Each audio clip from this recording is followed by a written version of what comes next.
Baik, Bapak dan Ibu sekalian, saya mau bicara umum dulu ya sebelum masuk ke sini. Fokus baik-baik. Sejak saat manusia pertama diciptakan oleh Allah, kemudian disampaikan misi kehidupannya, tugas hidupnya di hadapan para malaikat dan jin pada saat itu, seperti pernah sering saya sampaikan bahkan di tempat ini, maka terjadilah kemudian satu peristiwa.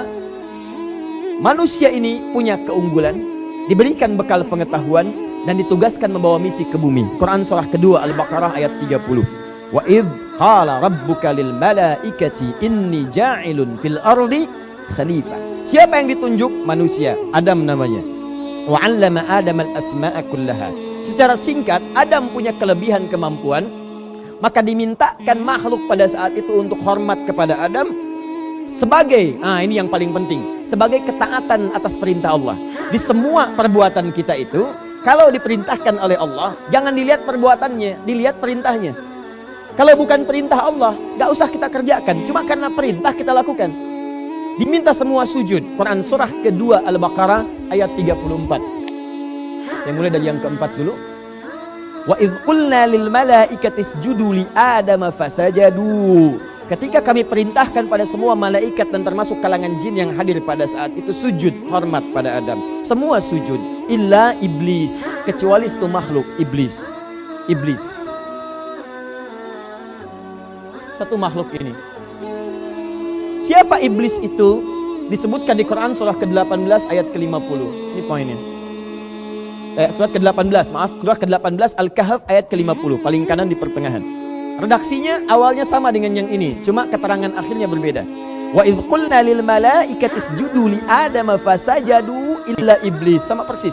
Ketika kami perintahkan pada semua malaikat dan jin untuk sujud hormat pada Adam, semua sujud hormat kecuali iblis. Siapa iblis? Kana minal jinni fafasaqa an amri rabbi. Dia termasuk kalangan jin yang menyimpang dari ketentuan dan perintah Allah. Jin yang fasik. Jin fasik. Fasik lawannya taat. Taat itu artinya taat pada perintah Allah. Artinya sebelum jin ini fasik, dia taat. Awas, hati-hati. Dia taat. Cuma dia saat itu tidak mau sujud, melanggar ketentuan Allah. Ditanya, diklarifikasi. Mudah bagi Allah untuk mengatakan kamu sombong. Aba wastakbar. Tapi kalau kemudian keluar dia langsung dari Allah, kamu sombong, kamu tidak mau sujud karena sombong, dia bisa mengatakan saya tidak kok. Maka caranya, kata Al-Quran, perhatikan, Allah langsung menyampaikan klarifikasi lewat lisan jin ini supaya terdengar langsung oleh makhluk dan nanti dia tidak akan mengelak dari perbuatannya. Maka turun Quran surah ke-7 Al-A'raf dari ayat 11 sampai dengan 13-nya.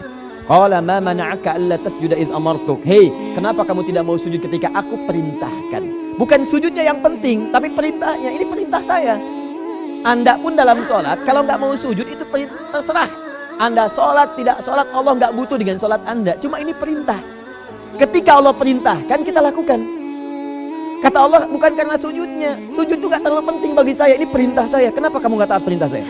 Apa jawabannya? Ana khairun min. Khalaqtani min narin wa khalaqtahu min tin. Saya lebih hebat dibandingkan dia. Kau ciptakan saya dari api, dia dari tanah. Tidak levelnya. Yang dari tanah itu harus disujudi oleh yang dari api. Api lebih hebat dibandingkan dengan tanah. Qala fakhruj, keluar kamu dari sini. Maka muncul, terlapis dia oleh kesombongan-kesombongan. Sesuatu yang baik ditutup oleh yang jelek disebut dengan balasa. Yang tertutup ya disebut dengan iblis. Kalau yang jelek, aurat terbuka, jelek ditutup dengan yang baik, maka disebut dengan labisa. Tertutupnya disebut dengan libas. Makanya pakaian disebut libas, karena pakaian menutup aurat yang tidak mau terbuka keluar. Tapi kalau yang baik ditutup oleh yang jelek, taat ditutup oleh fasik, maaf, rendah hati ditutup dengan sifat sombong, kejujuran ditutup oleh dusta, maka berubah kalimatnya di balasa, yang tertutup disebut dengan iblis. Makhluk ini disebut dengan iblis karena tertutup oleh sifat-sifat kesombongan pada saat itu. Yang jadi pertanyaan, ketika tertutup dengan kesombongan itu, apa yang dia kerjakan pada saat itu? Karena sombong telah melekat pada dirinya, maka hidayah sulit datang kepadanya. Karena itu Allah haramkan sifat sombong, karena kalau sudah sombong melekat pada diri makhluk, maka sulit mendapatkan hidayah dari Allah Subhanahu wa ta'ala. Orang sombong itu dapat nasihat susah, Pak. Diingatkan sulit. Karena itu Allah menyampaikan dalam hadis qudsi, diharamkan kesombongan. Kesombongan, keagungan itu jubahku. Siapa yang berupaya untuk mendapatkan jubahku, mengenakan jubahku, maka haram bagi yang mencium bau surga. Nah, saya ingin teruskan. Karena dia sudah sombong, padahal dia punya peluang untuk bertobat. Tapi karena tertutup dengan kesombongan, dia mengatakan, aku akan buktikan bahwa aku akan lebih hebat dibandingkan dengan Adam. Apa pembuktiannya? Saat Adam dimasukkan ke dalam surga, dia mengajukan permohonan kepada Allah. Ya Allah, beri kesempatan saya untuk menggoda Adam. Maka aku akan buktikan aku lebih hebat dibandingkan dengan Adam. Maka Adam dimasukkan ke dalam surga. Quran surah kedua ayat 35. Wa qulna ya Adam uskun anta wa zawjukal jannah. Tahan. Wa kula minha ragadan haitsu syi'tuma wa la taqraba hadhihi syajarata fatakuna minadh dhalimin. Adam, tinggal kamu di surga sementara dengan istrimu, pelajari kenikmatan surga, cari bekal di situ supaya kamu turun ke bumi jadi khalifah, kamu bisa menata bumi seperti surga dengan segala keindahannya, kenyamanannya, keenakannya. Makan ini tapi tinggalkan ini ujian. Jangan makan yang ini, jangan dekati pohon ini. Kalau kamu dekati, ini niscaya akan menjadikan kamu menyimpang dari ketentuan Allah Subhanahu wa taala. Zalim. Maka kemudianlah iblis mengajukan kepada Allah permohonan. Aku ingin buktikan aku lebih hebat dibandingkan Adam. Padahal kalau dia taubat bisa diampuni. Cuman karena sombong, hidayah tidak bisa masuk. Maka dia katakan, aku akan menggoda Adam untuk membuktikan aku paling hebat dibandingkan dengan Adam. Maka dia ajukan permohonan, dikabulkan pada saat oleh Allah untuk memberikan isyarat pada anak cucu Adam kemudian hari bagaimana cara mengatasi godaan-godaan iblis itu. Mudah bagi Allah mengatakan, tidak, saya tidak perkenankan. Tapi kalau tidak diperkenankan pada saat itu, kita tidak punya pengetahuan, tidak punya pengalaman bagaimana cara menaklukkan iblis saat Adam dan anak cucunya turun ke bumi untuk menjalani misi kehidupan di bumi sebagai khalifah. Karena itulah kemudian iblis mulai menggoda Adam. Saat menggoda itulah namanya berubah. Perhatikan baik-baik. Namanya berubah dari iblis jadi setan. Di sini saya perlambat keterangannya. Ya maaf tadi saya agak cepat sampaikan supaya cepat sampai ke tujuan. Perhatikan baik-baik. Saat belum mulai menggoda Adam, baru terkontaminasi, namanya iblis. Tapi saat mulai menggoda, dia berubah nama jadi setan, asy-syaitan. Quran surah ke-2 Al-Baqarah ayat ke-36. Perhatikan ayatnya. Fokus, saya agak lambatkan. Paling kiri agak sedikit ke bawah. فَأَزَلَّهُمَا الشَّيْطَانُ عَنْهَا فَأَخْرَجَهُمَا مِمَّا كَانَا فِيهِ. Maka setan mulai menggelincirkan Adam. Kalau tergelincir itu jatuh ke atas ke bawah. Pasti ke bawah. Tidak ada orang jatuh ke atas. Pasti ke bawah. Alhamdulillah. Jatuh ke bawah. Surga ada di mana? Di atas, di langit. Baik, di bawah langit ada apa? Bumi. Ini bahasa kiasan. Tadi di balaghah namanya majas. Bahasa yang sangat indah. Terpeleset dari langit turun ke bumi. Ini bahasa kiasan. Maksudnya digodalah Adam itu dipelesetkan oleh Adam sehingga menjauh dari dipelesetkan oleh setan sehingga menjauh dari ketaatan kepada Allah Subhanahu wa taala. Secara singkat, iblis mulai menggoda Adam. Ketika menggoda Adam itulah berubah nama dari iblis jadi setan. Apa itu setan? Dari kata syaitan. Kita akan masuk pada inti bahasan kita. Fokus ya. Kita mulai di sini. Saya mau menulis di sini. Mohon izin saya tanya dulu. Ini kelihatan, Bu? Oh, jelas tidak, belum saya tulis ya. Kalau kelihatan bagus ya. Why? Saya tulis dulu ya. Saya tulis dulu.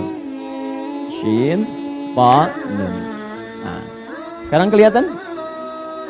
Tidak juga. Masya Allah. Baik, saya boleh pinjam penghapus? Saya saja, biar ya. Nah, saya hapus yang ini ya. Ini sudah diterangkan. Terutama sudah diterangkan. Saya hapus yang ini. Saya tulis agak besar ya supaya kelihatan. Ya. Kalau nggak kelihatan juga dengan cara apa lagi saya mesti menulis? Syaitana. Kelihatan sekarang? Alhamdulillah. Perhatikan. Syaitan asalnya dari kata syaitana. Syaitana berarti yang menjauhkan dari segala nilai kebaikan. Yang menjauhkan, asal artinya ini, dari segala nilai kebaikan, dari segala kebaikan.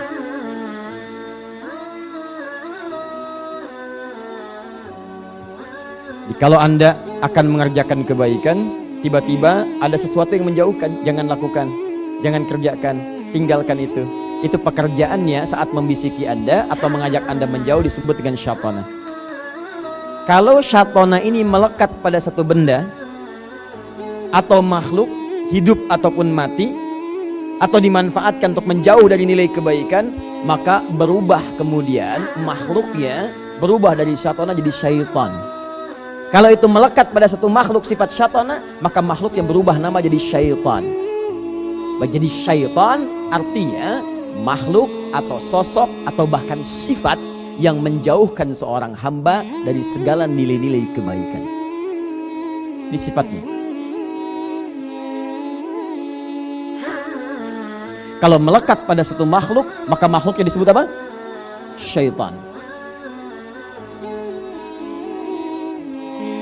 Makhluk pertama yang disebut syaitan oleh Allah Subhanahu wa taala yang menjauhkan Adam dari nilai-nilai kebaikan. Harusnya Adam taat.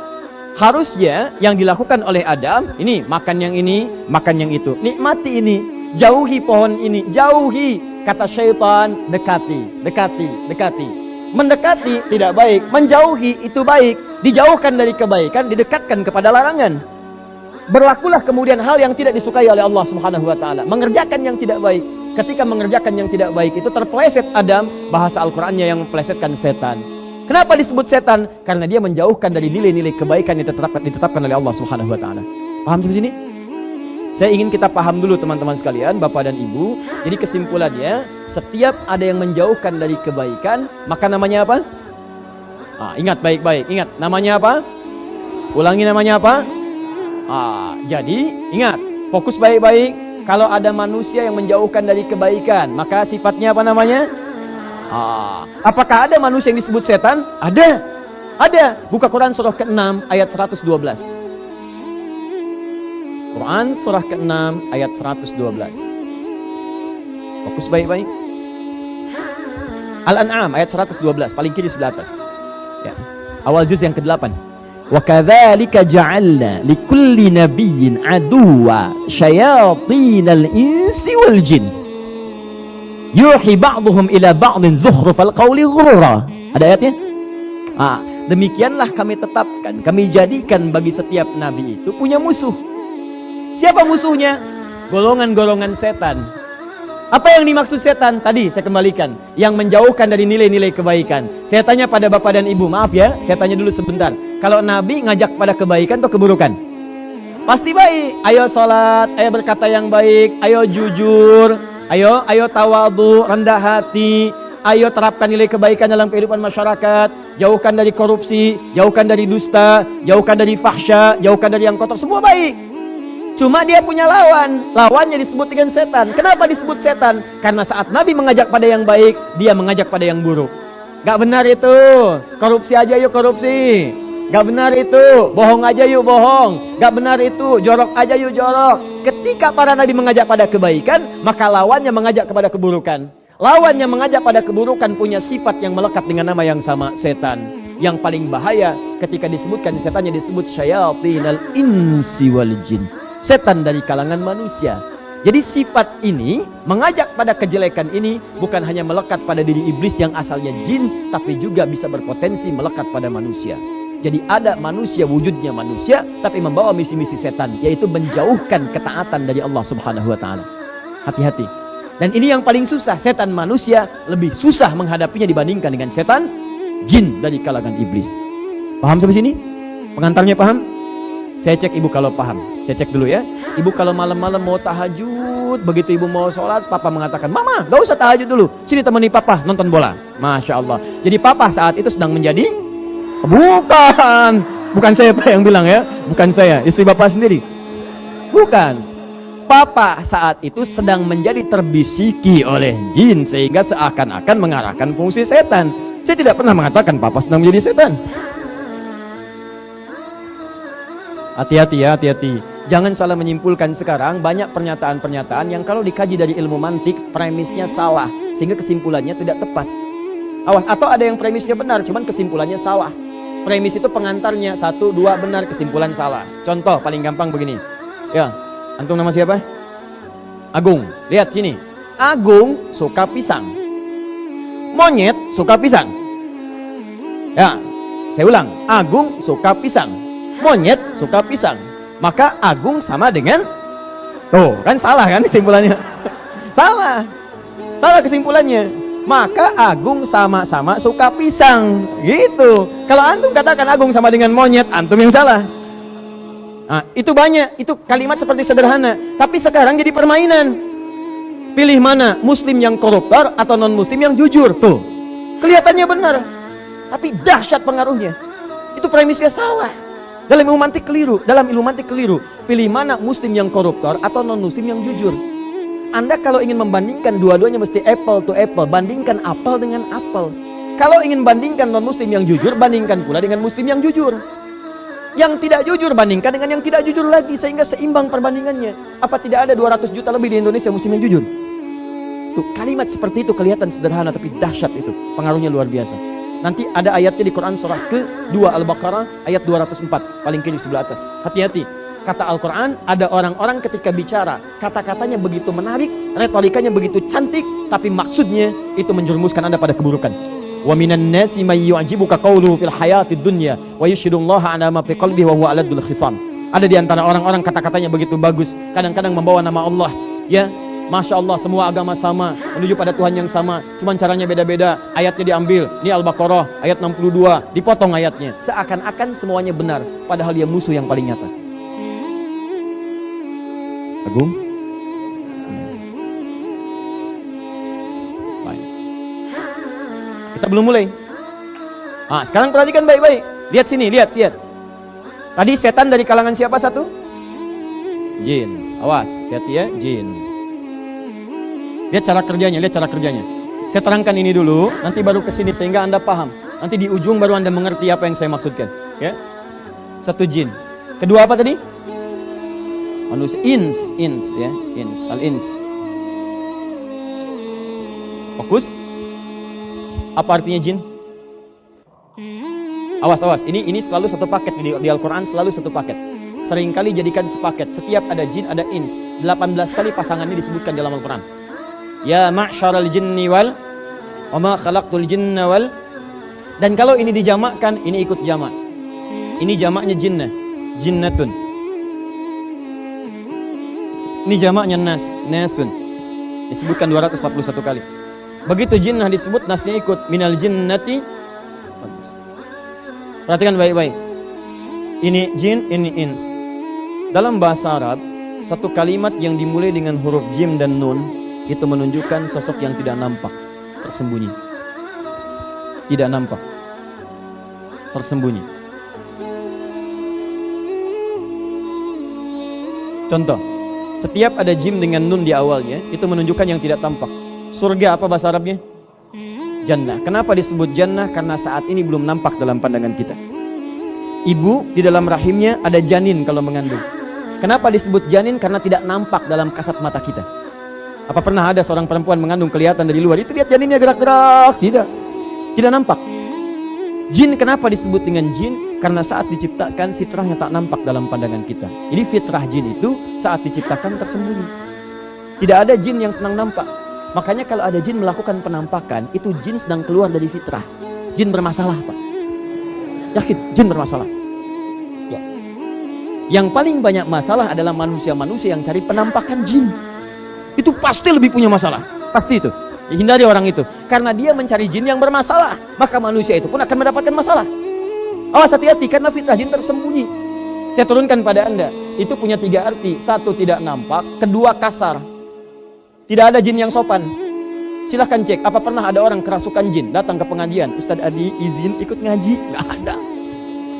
Orang kalau kerasukan jin, kalau bukan kata-katanya meracau, tindakannya mengacau. Keluar kata-kata yang tidak bagus, tindakan yang tidak baik, itu jin. Penampakannya itu tidak menyenangkan, sifatnya kasar, tidak lembut. Sebaliknya manusia. Awas, ins. Kenapa disebut dengan ins? Makna pertama, lawan dari kata jin, nampak. Nampak, terlihat. Makanya manusia saat dilahirkan, suaranya, tangisannya terdengar, wujudnya ada. Tidak pernah ditemukan kemudian, maaf, didengar suaranya, bayinya nggak ada. Mana ya, nggak ada. Silahkan cek. Nampak. Karena itu fitrah manusia dalam kehidupan itu selalu nampak. Jadi kalau ada manusia senang sembunyi-sembunyi, maka dia sama dengan bukan tuh kan? Gak salah lagi ambil kesimpulan. Bukan. Sama dengan sedang keluar dari fitrahnya. Bukan sama dengan jin. Sama dengan sedang keluar dari fitrahnya. Pasti manusia ini sedang punya masalah. Seperti jin menampakkan diri atau melakukan penampakan sedang punya masalah, maka manusia yang sedang sembunyi-sembunyi pasti punya masalah dalam hidupnya. Silahkan ibu cek. Biasanya papa masuk lewat pintu depan, sekarang sembunyi-sembunyi lewat pintu belakang. Handphone sembunyi-sembunyi, bawa kamar mandi, buka-buka gitu kan di situ. Sembunyi-sembunyi. Masuk kantor sembunyi-sembunyi. Ke masjid sembunyi-sembunyi. Tiba-tiba keluar lewat kotak infak, ya dan sebagainya. Nah,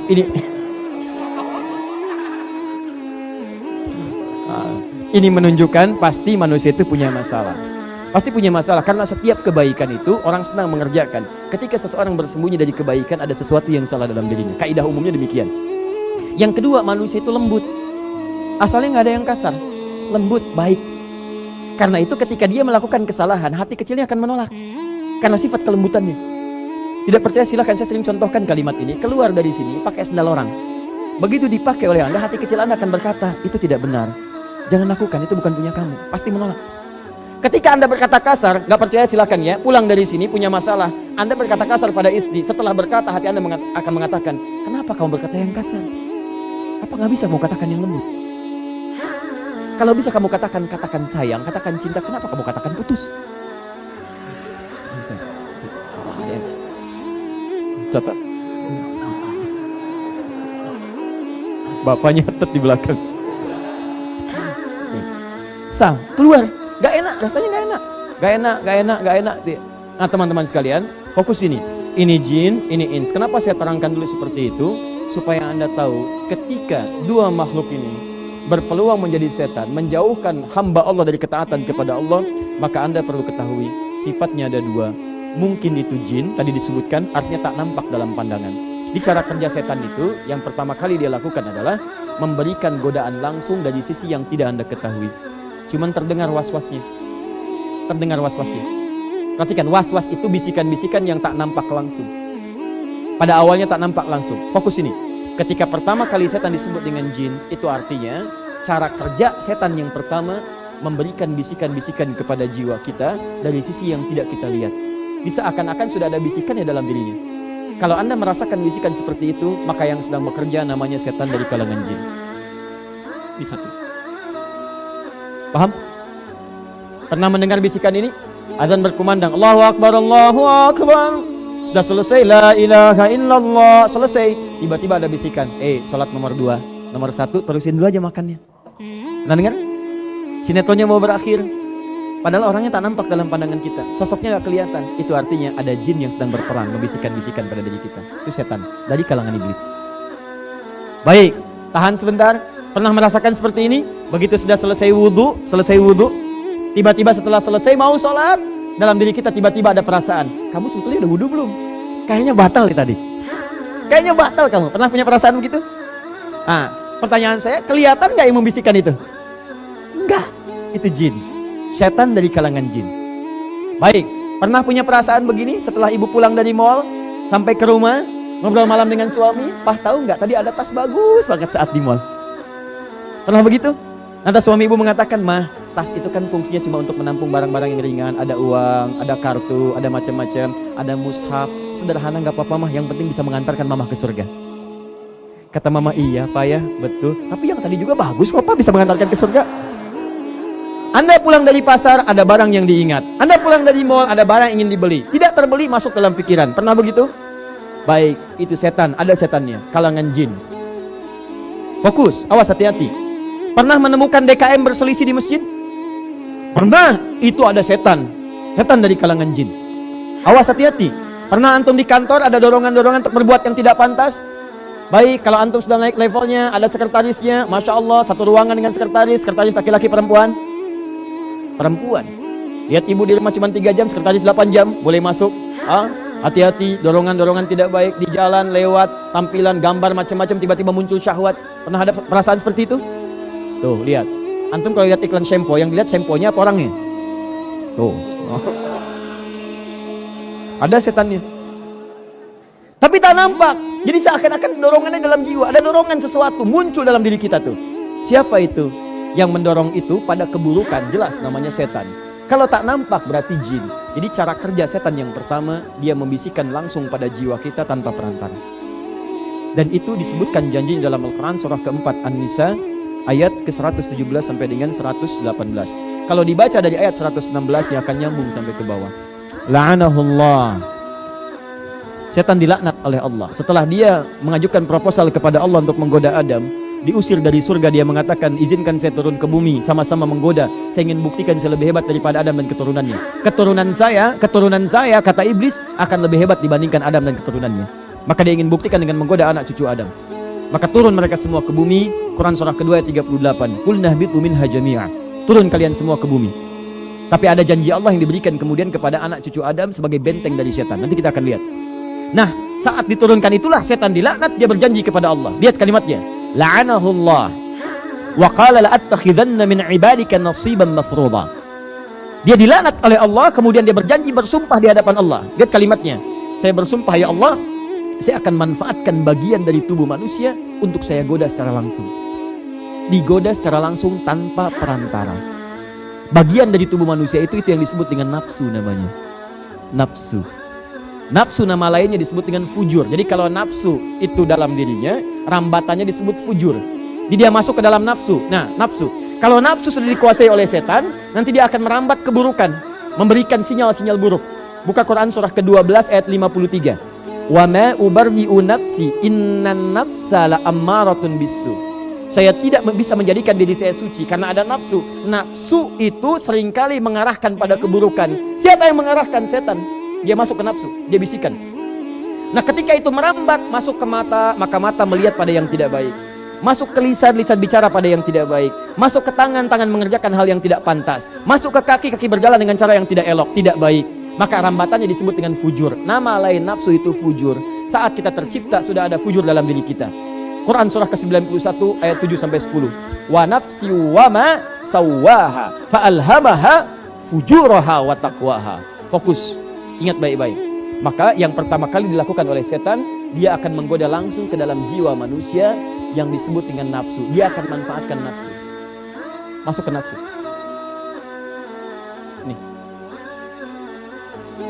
Awas, awas, lihat baik-baik. Hati-hati ya, hati-hati. Hati-hati. Mau sholat, masuk nafsu, bisa gagal sholat. Mau tahajud, digoda lewat nafsu, bisa gagal tahajud. Mau baca Quran, dibikin ngantuk. Ya, mau sedekah, dibikin takut miskin. Mau dibuat kemudian macam-macam, dibuat supaya menjauh dari segala nilai kebaikan.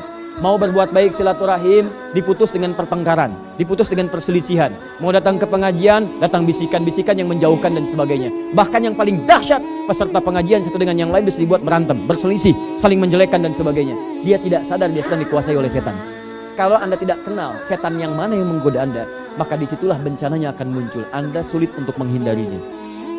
Maka dari itu, Bapak dan Ibu sekalian, teman-teman sekalian, pertama kali kita diajarkan pasca sholat untuk berlindung kepada Allah Subhanahu wa Ta'ala dari segala jenis setan yang kemungkinan akan selalu lekat menggoda dalam kehidupan kita. Awas, setiap selesai sholat.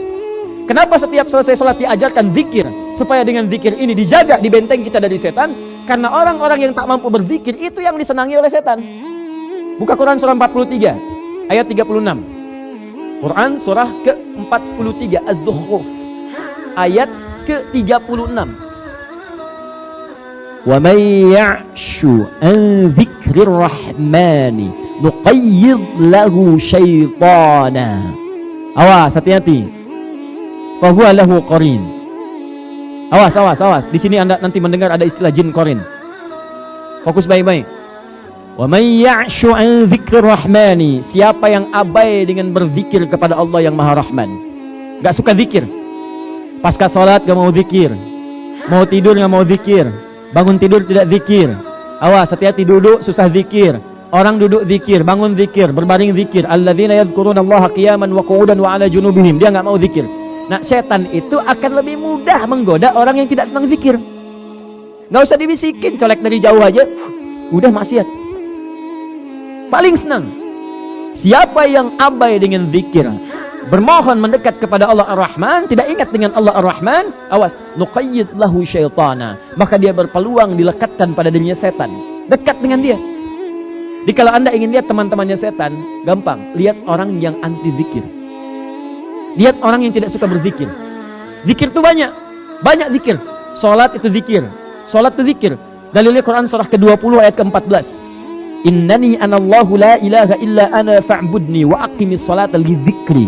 Saya Allah, tidak ada Tuhan selain saya, sembah saya. Bagaimana cara menyembahnya Allah? Cara menyembah kepada Allah, cara menyembah kepada Allah. Lihat, tunaikan salat sebagai zikir kepadaku. Di orang yang tidak pernah senang dengan salat, gak senang salat, itu tandanya orang itu mudah untuk dilekati oleh setan.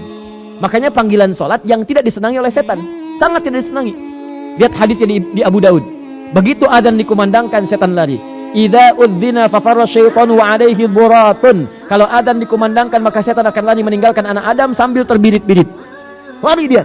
Makanya jangan heran Anda jalan dengan teman Anda non muslim, adzan berkumandang, yang non muslim bisa berkata, "Mas, apa enggak sholat dulu, kan sudah adzan?" Setannya lari, sedang tidak ada. Wa idza thuwiba fa'ada, ketika adzan selesai, setan balik lagi menggoda. Yang muslim bisa jawab, "Tenang aja, baru adzan belum qomat." Balik. Datang. Jadi kalau orang-orang selalu meninggalkan sholat, jauh kemudian dari zikir kepada Allah, maka apa yang terjadi? Mudah dikerjai oleh setan, maka muncullah keburukan dalam dirinya. Bentuknya bisa dua, bisa fahsya, pornografi, porno aksi, LGBT, kata-kata jorok, hal-hal yang buruk, itu disebut dengan fahsya. Bisa mungkar, hoax itu mungkar, dusta itu mungkar, berselisih itu mungkar, merampok mungkar, membunuh apalagi mungkar. Makanya ketika Anda sholat, apa faedahnya? Menekan setan dan menjauhkan perbuatan fahsya dan mungkar. Turun Quran surah ke-29 ayat ke-45. Innas sholata tanha anil fahsya'i wal munkar. Tuh, lihat, cek. Maaf Bapak Ibu, bacaan Al-Quran termasuk zikir. Apa dalilnya? Quran surah ke-15 ayat 9. Paling kanan pertengahan. Inna nahnu nazzalna dzikra wa inna lahu lahafizun. Kata Allah, kami yang telah turunkan Al-Quran sebagai zikir. Zikir. Dan kami yang menjaga Al-Quran itu. Bahkan kalau Anda bukan sekedar baca menggunakan mushaf, Anda menghafalkannya. Hafalkan yang pendek-pendek dulu, hafalkan yang mudah-mudah dulu. Begitu Anda hafalkan, Anda ulang-ulang. Itu saat mengulang bacaan Quran, Anda sedang berzikir. Karena penghafal Quran disebut sedang berzikir. Quran surah ke-54, ayat 17, ayat 22, ayat 32, ayat ke-40. Walaqad yassarnal Qur'ana lidzikri fahal mim muddakir. Kami mudahkan Al-Quran untuk diingat, dihafalkan. Ketika Anda menghafal Quran sedang disebut sebagai zikir. Zikir, zikir, zikir. Nah, jadi kalau Anda sering baca Quran, apalagi sering menghafal Quran, membacakan ayat-ayat pendek yang dihafal, surah-surah pendek, begitu lekat dengan Quran, salah satu manfaatnya, Anda akan langsung dijaga oleh Allah dari lekat-lekat setan yang mungkin menggoda kehidupan Anda. Singkatnya, kalau ingin dibentengi oleh Allah langsung dari setan, di antara caranya, maka rajinlah berzikir. Di antara zikirnya, cari ayat-ayat Quran, surah-surah Quran, yang saat dibacakan, memohon perlindungan langsung kepada Allah, supaya dijauhkan dari godaan setan ini. Karena sepanjang hidup, maaf ya, selama kita hidup, mustahil kita bisa menghindar dari godaan setan. Tapi kita bisa membentengi diri kita dari setan, supaya dia lemah untuk menggoda diri kita. Paham sampai sini? Nah, sekarang pertanyaannya, Ustadz, kalau Ustadz katakan ada surah-surah dalam Al-Quran yang saat kita baca akan dilindungi oleh Allah kita dari godaan-godaan setan, surat apa saja itu? Bagaimana cara mengamalkannya? Maka disebutkanlah di contohnya Abu Daud, nomor hadis 1523, juga An-Nasai, nomor hadis 1337. Apa bacaannya? Ada dua jenis bacaan. Satu, di Al-Baqarah ayat yang 255, dikenal dengan ayat kursi. Dibiasakan baca itu pasca sholat, setelah zikir yang 3 kemarin. Anda baca Allahu la ilaha illahu wal hayyul la ta'khudhuhu sinatun, dan seterusnya sampai dengan ke ujungnya. Ayatnya disebut ayat kursi, permohonan berlindung kepada Allah Subhanahu wa taala. Orang yang membiasakan baca ayat kursi, baca ayat kursi, baca ayat kursi, maka ayat itu akan melempar setan yang menggoda dia di sekitarannya. Bukan tidak menggoda, sebelum menggoda Allah jauhkan, sehingga seakan-akan Anda tidak tergoda. Mau sholat, orang lain sudah adzan, masih nunggu qomat, Anda sebelum adzan udah siap-siap. Karena setan gak punya kemampuan menggoda Anda. Ya ini kelihatan seperti biasa, tapi kalau Anda biasakan, Allahu la ilaha illa wal hayyul qayyum, la ta'khudhuhu sinatun wa la naum, lahu ma fis samawati wa ma fil ardh, sampai dengan ujungnya, maka kebiasaan itu akan bersemayam dalam diri Anda, menjadikan Anda terlindungi. Begitu setan akan menggoda, maka dijauhkan oleh Allah Subhanahu wa taala. Silahkan cek hasilnya. Kalau nggak percaya silahkan cek hasilnya. Ayat itu akan melempar setan seketika. Lempar. Ya, kalau dia nggak mau menjauh, lempar sekali dengan kursinya, bukan dengan ayatnya saja.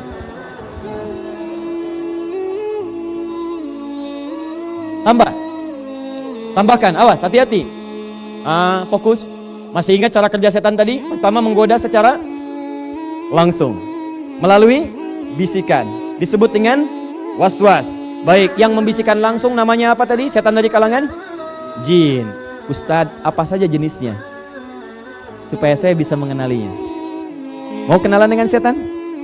Tidak, nggak usah. Tapi kita kenali untuk kita hindari, bukan kita dekati. Setan ya.